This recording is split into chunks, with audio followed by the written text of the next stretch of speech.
Ces ministres bandits là, à col blanc là, si vraiment il faut les enlever, il faut qu'ils quittent, qu'ils arrêtent de menacer le peuple, pas seulement ceci. Combien de populations souffrent du nord au sud?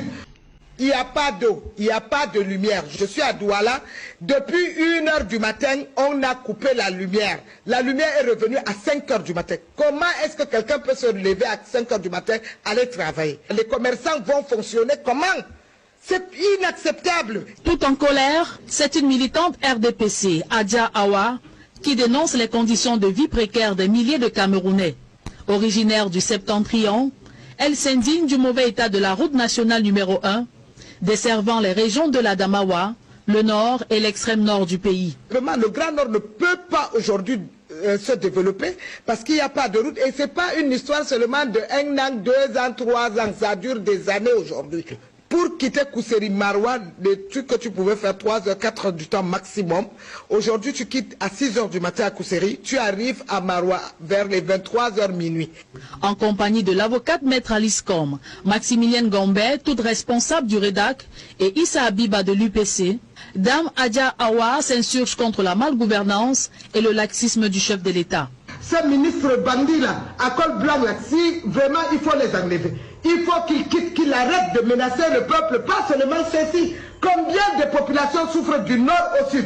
Quelqu'un parle, on dit on a arrêté tel, on n'a plus peur de vous. C'est-à-dire le peuple en a marre, nous sommes fatigués du nord au sud, de l'est à l'ouest. Au moment où plusieurs militants du parti au pouvoir appellent Paul Biya à se représenter à l'élection présidentielle d'octobre prochain, Dame Abiba à son tour s'interroge sur une telle opportunité, restant nostalgique du mode de dévolution du pouvoir à Paul Biya en 1982. Quand Aïdjo a senti sa faiblesse et sa mort venir, il a eu le courage de passer la main à quelqu'un d'autre. Il a laissé, et étant jeune en plus, pourquoi ceux qui ont reçu ne peuvent pas aussi faire la même chose? Moi je ne comprends pas. Le pouvoir là, le pouvoir, c'est Dieu qui donne, certes. Mais il y a des moments où, quand ça ne va pas, il faut laisser. À 7 mois du scrutin présidentiel très attendu des Camerounais, des sorties d'autres camarades de parti de Dame Adja. La vraie indépendance, je pense que ce sera cette année. Peu à peu, la fille aînée du renouveau s'émancipe et sort de sa caverne à quelques mois de la présidentielle 2025. Dans un mémo des partisans du changement du Grand Nord qui vient d'être publié, les premiers signataires, une vingtaine environ, dont Abdourahmane Amadou Baba, appellent les Camerounais épris du changement à fédérer les énergies pour enfin tourner la page des 43 ans du renouveau qui aura plongé le pays dans les profondeurs abyssales du sous-développement et de la misère. Il y a un ras-le-bol général dans la partie septentrionale, au niveau de toutes les couches sociales. Et je pense qu'aujourd'hui, personne n'imagine une autre alternative que le changement. Le Grand Nord, comme les autres régions d'ailleurs, ne constitue aucunement la préoccupation de la majorité présidentielle au regard des maux qui minent les populations. Crise sécuritaire, pauvreté endémique, corruption, népotisme, dégradation des infrastructures routières, entre autres. De changer de gouvernance, d'aller vers une gouvernance beaucoup plus éthique, beaucoup plus inclusive, qui prendra en compte l'ensemble des intérêts des Camerounais. Aussi décrié le manque de la volonté du gouvernement à industrialiser le pays, en plus de la disparition ou de la liquidation ces 4 dernières décennies de la quasi-totalité des grandes entreprises créées dans les années 70 et 80, tout comme l'abandon systématique des projets de développement agro-pastoraux initiés avant l'avènement du renouveau dans ces régions. Nous avons un pays potentiellement riche, alors que nous-mêmes, les Camerounais, nous sommes pauvres. Il est temps de récupérer notre pays qui est entre les mains d'une oligarchie qui s'est appropriée de tout et qui prive l'écrasante majorité du minimum. La présidentielle 2025 est, selon ces derniers, l'ultime occasion donnée au peuple camerounais de pouvoir, par un sursaut républicain, étancher leur soif de changement et parvenir à un Cameroun prometteur, protecteur et juste pour ses fils et filles. Prenez ça comme le vent du Grand Nord qui sera peut-être comme le vent de l'Est.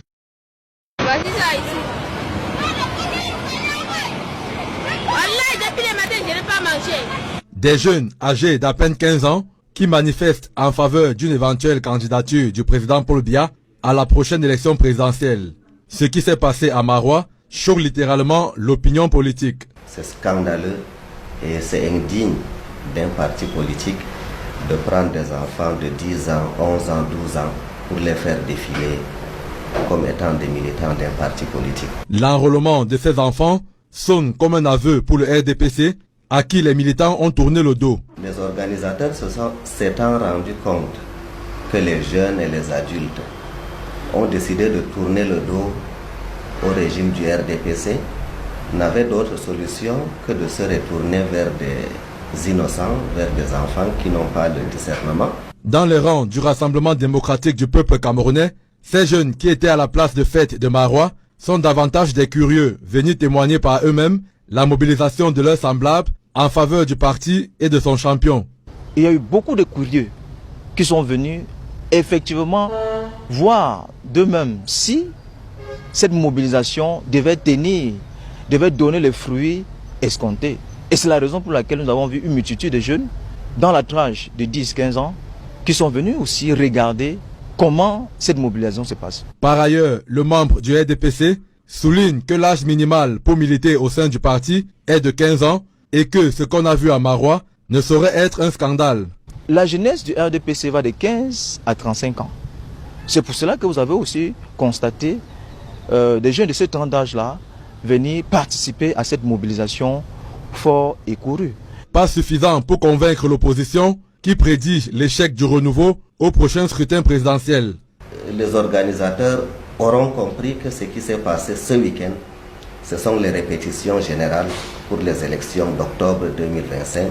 Je leur dis au nom du MRC que les élections de 2025 seront différentes de toutes les élections qu'ils ont connues. Si la manifestation de Marois a semblé satisfaire les organisateurs, l'opposition estime que c'était une mobilisation en trompe-l'œil. Public, il faut le dire, 92 ans, je crois que c'est un peu beaucoup. Et surtout un homme qui totalise plus de 60 ans de haute administration. Et surtout pour un homme qui n'arrive plus à produire ne serait-ce que le minimum de résultats qu'on puisse attendre d'un président de la République. Et je crois que ceux qui continuent de lancer les appels à candidature n'aiment pas du tout le président de la République. Je l'avais déjà dit, si j'étais un des enfants de Paul Biya, je lui aurais déjà dit, papa, n'écoute pas ces courtisans. N'écoute pas ces courtisans, ta santé d'abord, ton repos d'abord, et surtout la prise en charge de ceux qui te restent comme famille. Grand-père, n'écoute pas les gens là. Parce que en fait, lorsque vous voyez les gens comme les André Meka venir sur les plateaux, les Eyébaïs organiser cette chose-là, ils ne se soucient pas de Paul Biya. Paul Biya n'est plus leur priorité. La priorité, c'est que si ce type n'est plus là aujourd'hui, nous sommes morts. Nous sommes morts. La preuve en est que jusqu'à aujourd'hui, si on vous demande qui est le numéro 2 du RDPC, si vous demandez à M. Meka, il va vous dire que c'est un secret gardé, à conserver, je ne sais pas dans quel... Non, ils n'ont pas de numéro 2, ils n'ont pas de numéro 3, ils n'ont pas de numéro 4, ils n'ont absolument rien parce que ils ont mis Biya dans une position où après lui c'est l'océan. Après l'océan c'est un long désert. Après un long désert c'est un néant. Après ce néant on commence à voir quelques têtes qui sont dans la pagaille. Pour avoir de quoi manger, ils se mettent en danger. Nous sommes au lieu d'Ignala-Château dans l'arrondissement de Douala 3e. Derrière, ces commerçants installés sur la chaussée, une ligne de chemin de fer très fréquentée. Régine, commerçante, est installée ici depuis 5 ans. Elle a été témoin de nombreux cas d'accidents mortels. Dernièrement, il y a une femme que le train a écrasée ici jusqu'à elle est morte. C'était dans la soirée. Elle sortait de sa réunion, elle est descendue là. Elle voulait faire pipi. Le train est venu l'écraser. Roméo aussi est commerçant. Installé près des rails, il est conscient du risque qu'il encourt. Ils sont les rails derrière, mais c'est à nous d'être prudents aussi et les clients aussi parce qu'on n'a pas de choix, il n'y a pas de marché. On aura peur que nos enfants vont manger quoi? Les pères, les mères, c'est nous. Donc on cherche comme ça pour nourrir nos enfants. Ils sont plus d'une trentaine à s'être implantés à moins de 5 mètres du chemin de fer. Selon eux, le marché Niala-Château est déjà surpeuplé. Nous, on ne reste pas à l'intérieur du marché parce qu'il n'y a pas la place là-bas. Nous sommes trop nombreux par rapport à l'espace. Si on pouvait même chercher même un marché pour nous caser, Ça va nous faire vraiment plaisir. Tous ou la plupart sont habitués au jeu de ping-pong avec les agents de la commune, chargés entre autres de la sécurité et de la salubrité publique. On a constamment des problèmes avec eux, mais on sait comment on jongle avec eux. Parfois ils nous chassent, quand ils sont là, on les inscrive, dès qu'ils partent, on installe. Outre les commerçants, les riverains à longueur de journée traversent le chemin de fer, insoucieux du danger. On a déjà mis des moyens pour interdire, mais pour le moment, personne ne respecte ces conditions. Il y a des plaques, des panneaux de signalisation pour montrer que ici, on peut passer, ici on ne peut passer. Mais les citoyens ne respectent pas ces plaques. En rappel, le 21 mai dernier, une jeune femme âgée de 22 ans avait été violemment percutée par un train alors qu'elle tentait de traverser les rails au lieu dit 2 poteaux, à quelques mètres seulement du marché Niala-Château. Je préfère un chef d'État qui s'assure que les Camerounais mangent bien à leur convenance chaque jour, qu'ils ont de l'eau, de l'électricité, des routes, des infrastructures, qu'ils ont du travail, que les Camerounais puissent être propriétaires de maisons, voyez-vous, après un certain âge. Je veux un président qui fait ça. Maintenant, qu'il reste ou pas, c'est ce que moi je veux voir les résultats. Oui. Ça veut dire que pour moi, j'importe peu pour vous. Pour moi, les institutions fortes sont préférables à qui gouverne. Si je préfère un pays comme le Rwanda, qui est bien gouverné, qu'un pays comme le Ghana, où on change de président tout le temps. Parce que la corruption au Ghana est très... Mais au Rwanda, c'est un homme fort ou bien c'est les institutions qui sont fortes? Les deux. Voilà, c'est bien. Mais l'institution est forte sous l'impulsion d'un homme fort. Voilà. Merci, Dr. Koutou. Que lorsque vous voyez ce qui se passe là, c'est les mêmes logiques de prébande, de banditisme politique qui sont en train d'être mises en place. C'est-à-dire les gars sont dans une logique où on dit qu'il y a décentralisation depuis 1996. Mais ils sont étonnés que les gens soient impatients. Nous sommes dans des logiques où, vous voyez, vous n'avez pas regardé les personnes qui désignent pour être conseillers régionaux. C'est les sous-préfets, c'est les gens à la retraite, les gens qui ont perpétué cette hyper-centralisation. Et vous nous attendez à quoi? Ça va échouer. Et quand on l'a dit maintenant, c'est-à-dire les gars ont coopté les mêmes gens pour que ça reste toujours dans les mêmes... Les mêmes faits vont produire les mêmes causes, vont produire les mêmes choses. Et ici on me dit que... Permettez-moi cette réponse à ces deux... Cette digression. En réalité, les gens sont étonnés qu'ils soient comme je suis. Ils s'attendaient à ce que les gens aient un langage doux, mielleux, pour qu'ils s'attendent à ce qu'ils soient cooptés. En fait, ils aiment un certain langage. C'est-à-dire que le langage qui fait que quand tu parles comme ça, c'est un appel de balle. Après, on peut te coopter plus facilement. Moi, je ne suis pas cooptable. Donc, du coup, je vous dis d'abord, je vais parler parce que vous devez apprendre à écouter le langage du peuple. Parce que vous croyez que vous parlez entre vous. Parce que vous avez le pouvoir. Parce que vous voulez coopter les universités. L'université, c'est la liberté. En fait, vous ne vous attendez à rien. Moi, je ne m'attends à rien. Je suis même bien comme ça. Tout le monde veut être ministre, pourquoi? Tout le monde veut être directeur, pourquoi? Parce qu'on doit même élire ces gens-là. Ce qu'ils sont en train de faire au ministère de l'enseignement supérieur, là, c'est une abomination. On doit élire un type à l'université parce que c'est ça qui va faire en sorte que les universités soient compétitives. Et je vais répondre à cette question qu'il a posée. Il dit que je ne comprends rien à l'université. Je dois vous dire, professeur, vous aimez tous les grades ici à l'université. Moi, j'ai été recruté par le ministère des Affaires étrangères français quand je venais terminer ma thèse pour conduire une étude sur 12 pays. Parce qu'ils sont habitués à se vanter, à montrer qu'ils ont des diplômes sans compétence. Au ministère des Affaires étrangères, en France, je le dis à Mondovision, personne ne sait même ça. Et j'ai produit un texte, une étude sur les systèmes de formation professionnelle, Bac plus 2, Bac plus 3. C'est en ligne même. C'est enseigné dans les universités, dans l'AEF. Allez, regardez seulement quelle violence, étude contextuelle en mal. Il vient raconter ici, il ne connaît rien. Parce que je suis étonné que les gens soient si incompétents. C'est tout. Et ça me révolte. J'ai décrit l'incompétence. L'université marche bien, toute une rhétorique, un verbe boueux qui empêche aux gens de penser véritablement. Un philosophe, c'est la critique. Et chez nous, il n'y a pas de grade. Mais ici, à l'université, les gens ont cru que la philosophie, c'est un grade. Ils me disent qu'on va m'empêcher d'aller mettre des conférences. Mais vous ne savez pas qu'il y a les gendarmes qui terminent major. Major grillé. Gaillot, il s'en fout. Et il est content parce qu'il fait son travail. Je ne parle pas pour me faire entendre par... Je vous dis que le peuple souffre. Le peuple est même sur le point de vous insulter. Mais moi, je leur dis non. Parlez-leur votre langage. Donc, avec tous les respects, vraiment, je suis bien chargé de cours. D'accord. Merci Jean-Baptiste Atebegué.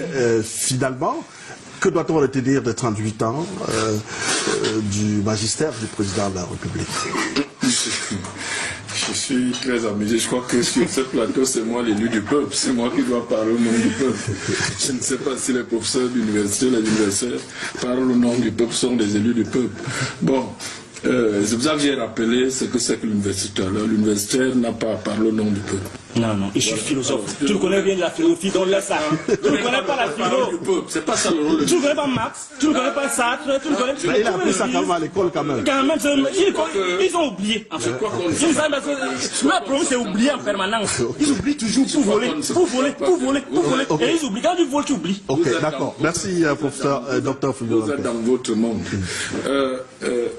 Alors, je voulais revenir sur la conclusion du docteur Hélène Kama sur la politique. Je crois que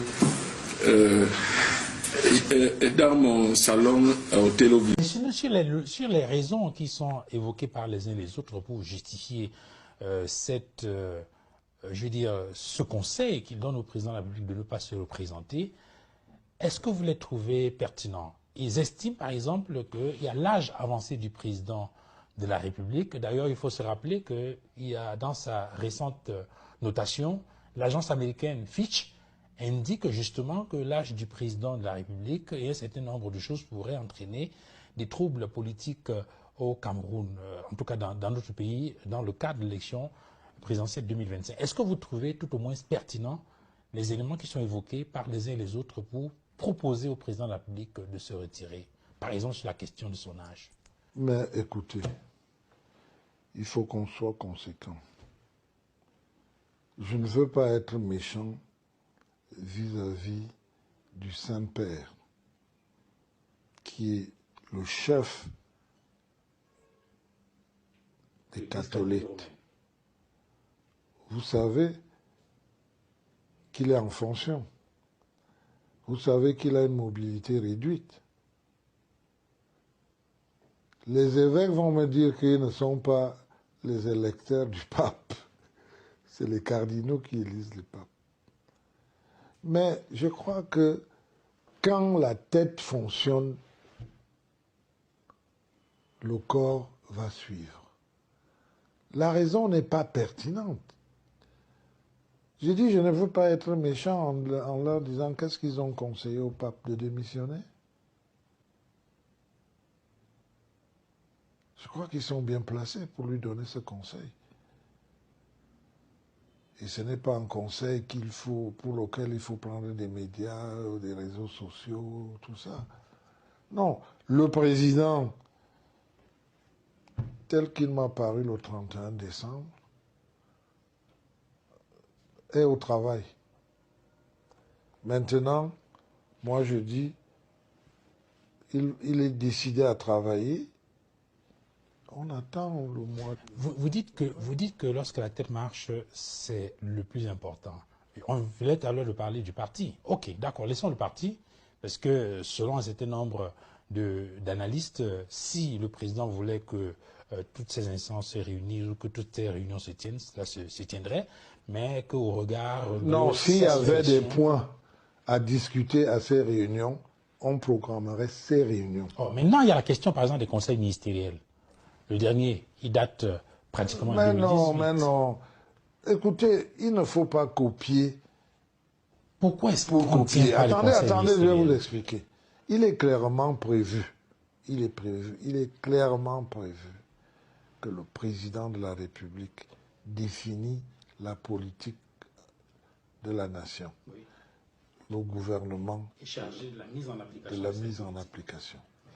Le président de la République, au cas où vous ne sauriez pas, a une séance de travail toute la journée de vendredi de chaque semaine.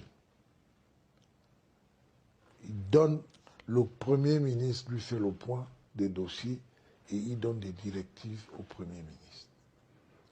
Ce n'est pas parce que la France fait des conseils de cabinet, des conseils de ministres toutes les semaines, que nous aussi on doit les faire toutes les semaines. Non, il y a un modèle camerounais qu'il faut essayer d'accepter, qui est un modèle bon pour notre pays. On n'a pas besoin de faire des conseils de ministres toutes les semaines. Au moins tous les mois.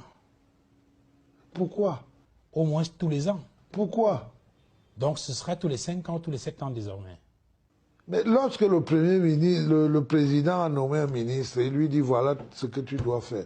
Tu le fais et tu rends compte. Mais Monsieur le ministre, dites-nous, prenons vraiment, peut-être pas pour personnaliser la situation, mais est-ce que vous ne pensez pas que vous, par exemple, en tant que ministre du Travail et de la Sécurité sociale, il vous plairait que peut-être une fois par an, ce n'est pas pour mon plaisir qu'il est là, que vous puissiez rencontrer le chef de l'État et discuter avec lui one-on-one sur un certain nombre de questions, ou bien dans le cadre d'un conseil ministériel. Et pendant qu'on y est, dites-nous la vérité en face, monsieur le ministre. La dernière fois que vous avez rencontré le président de la République, c'était quand? La dernière fois... Vous en souvenez C'était pas? l'année dernière. C'était l'année dernière. Non, c'était l'année dernière. Pendant la cérémonie de vœux? C'était l'année dernière. Pendant la cérémonie de vœux? Non, en dehors. C'était l'année dernière. Mais est-ce que vous ne pensez pas que l'action Mais on n'est pas là pour serait... le plaisir. On est là pour travailler. Est-ce que vous ne pensez pas que l'action gouvernementale serait plus efficace, plus efficiente, si on avait le président de la République qui venait chaque fois pour secouer un tout petit peu, au-delà des conseils de cabinet qui se tiennent tous les mois? Mais le Premier ministre fait ce travail. Il est parfois contredit. Par qui? Par certains des ministres. Mais c'est la discussion. Peut-être qu'il est contredit, je n'en sais rien. Moi, je n'ai pas entendu un ministre le contredire en conseil de cabinet. Non, pas en conseil de cabinet. Pire encore, parfois en public. Est-ce que, dans certains cas, il ne serait pas intéressant de voir le président de la République qui convoque ses ministres dans le cadre d'un conseil de ministres et qui rétablit, qui rappelle un certain nombre de choses? C'est toujours intéressant, non? Vous, en tant que ministre, en tant que manager, vous savez que... C'est toujours ça que le président fait quand il invite ses ministres en conseil de ministres. Il leur rappelle ce qu'ils doivent faire. Et il nous dit même, faites-le et faites savoir. C'est-à-dire que ce n'est pas le Premier ministre qui va dire aux populations. Et il précise, c'est cette population qui l'ont mis là pour faire ce travail. Le président le dit clairement au ministre, chaque fois qu'il les rencontre.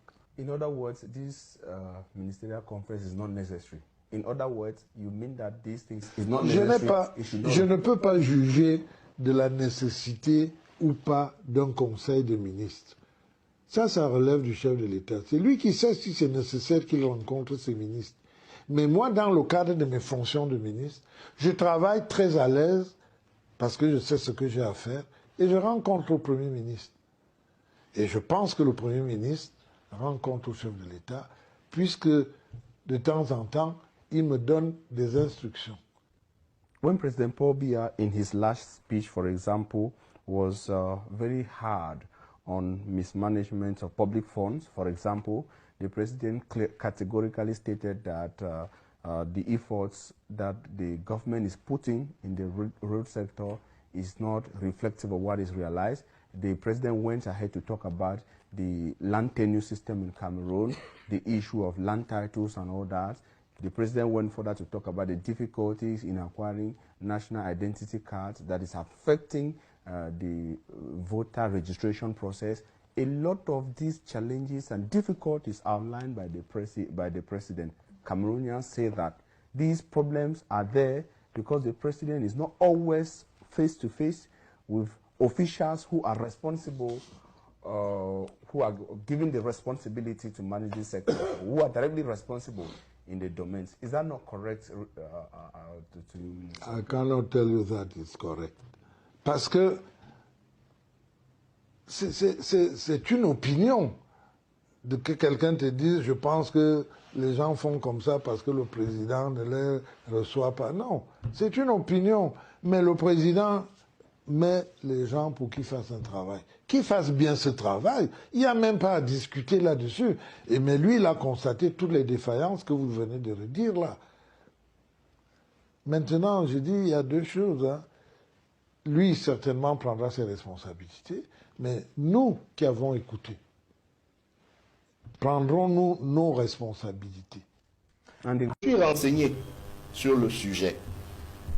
Le dernier congrès du RDPC a eu lieu du 15 au 16 septembre 2011. Les organes élus l'ont été pour 5 ans. Président national, bureau politique, comité central. L'article 18 dispose que c'est 5 ans les mandats. Tout à fait. Donc, si je compte, et je ne suis pas très bon en maths, mais j'ai fait l'effort de compter, 5 ans plus tard, nous sommes rendus, j'extrapole, 18 septembre 2016. La réunion du bureau politique qui a siégé pour proroger le mandat a eu le 3 novembre 2016. C'est-à-dire qu'entre le 16 septembre 2016 et le 3 novembre 2016, votre président national n'était plus président national. Le comité central avait vu son mandat de 5 ans expirer. Pareil pour le bureau politique. Donc le bureau politique qui a siégé le 3 novembre a siégé hors délai. Première chose. Et il a siégé pour dire quoi? Au palais de l'unité d'ailleurs. Faites vos réunions au palais de l'unité. Tant mieux pour vous. Pour dire qu'il proroge, pas qu'il prolonge. Et l'article 18 dit proroger. Oui. La prorogation, c'est l'ajout de la même durée que celle initiale. Statut quo ante bis. C'est-à-dire que si même on admet que le bureau politique avait qualité et compétence pour proroger le mandat, le jour où il a fait, c'est pour 5 autres années. 5 ans à partir de... C'est-à-dire 2021. Oui. Donc, mais ils ont prorogé, ils n'ont pas prolongé.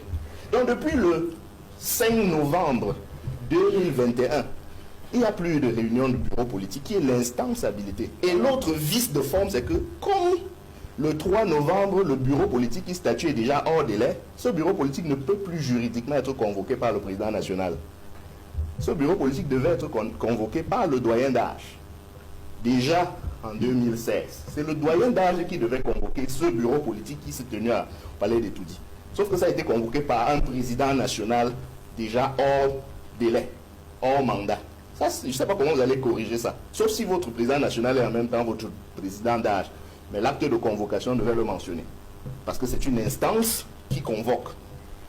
Il faut que l'instance ait la compétence de convocation. Si c'est le président national, c'est le président national. Si c'est le bureau d'âge ou le doyen du bureau, politique, le bureau d'âge, c'est le doyen du bureau politique, il le convoque ex qualité. Il ne l'a pas fait. Donc, depuis novembre 2021, il n'y a plus de prorogation et le bureau politique est composé de 30 membres, statutairement. Une dizaine nommés, une vingtaine élus par le comité central. Ils sont combien au jour d'aujourd'hui? Maître Claude Biliga va nous dire combien sont les membres du bureau politique vivants. Dans le décompte fait par Maître Bobo, il dit qu'il y a 7 qui sont décédés, qui n'ont pas été remplacés. Encore qu'il n'avait pas été 30 dès le départ. Il n'avait jamais été nommé plus, il était 22 au total. Donc il manquait 8 noms à compléter à l'issue du congrès 2011. Oui. Donc ils n'ont jamais été nommés 30. Ils étaient déjà moins que 30. Et puis parmi les 22 qui ont été nommés, il y a des décédés. Or, le bureau politique siège à une majorité qualifiée des 2/3, si je ne m'abuse. S'il n'y a déjà pas assez de membres pour composer le bureau politique en situation normale, comment vont-ils faire pour que ce bureau politique-là siège avec le quorum pour convoquer le congrès? Parce que la seule option qui leur reste, même pour convoquer le congrès, juridiquement parlant, c'est que le bureau politique le fasse. Or, pour que le bureau politique le fasse, il faut qu'il ait le quorum, qui est en l'état actuel impossible, parce que même celui qui doit compléter le quorum n'est plus président national. Comme je vous l'ai démontré, depuis au moins, là je suis gentil, depuis au moins novembre 2021. Parce que si on peut être un peu plus vicieux, on dira depuis septembre 2016. Si on veut être vicieux. Donc voilà la situation chez eux. Quand ils disent que c'est leurs oignons, non, ce ne sont pas leurs oignons. Parce que si ce parti-là investit un candidat à la présidentielle, nous allons demander au Conseil constitutionnel de vérifier si ce parti, justement... Il mange de la jeunesse. Parce que les enfants aujourd'hui ne peuvent que copier ce qu'ils voient et ils pensent que c'est une bonne chose. C'est cela qu'il faut abréger. dès 2025 cette année, pour que les jeunes comprennent que la vie que Paul Biya nous a montré sur le plan individuel, sa façon de diriger avec ces gens-là qui pompent les impôts des États, ce n'est pas une vie, ce n'est pas comme cela qu'on dirige un pays. Il faut que les jeunes comprennent que nous devons nous rassurer, nous rasséréner pour 2025 et nous dire Biya doit partir. S'il ne nous aide pas déjà à nous débarrasser de 80% de la race des individus avec lesquels il travaille depuis 43 ans, nous devons le faire partir lui-même parce qu'en partant, il va avec eux. Il va avec eux. On aura libéré au moins le plancher. Et nous allons nous débrouiller après lui. Parce qu'en fait, c'est aussi ça le cas. Et je sors donc en disant que si je vous ai donc parlé, le temps est très court, je ne peux pas parler de tous ces héritages, de ces quelques héritages néfastes de Paul Biya. Ces ministres bandits là, à col blanc là, si vraiment il faut les enlever, il faut qu'ils quittent, qu'ils arrêtent de menacer le peuple, pas seulement ceci.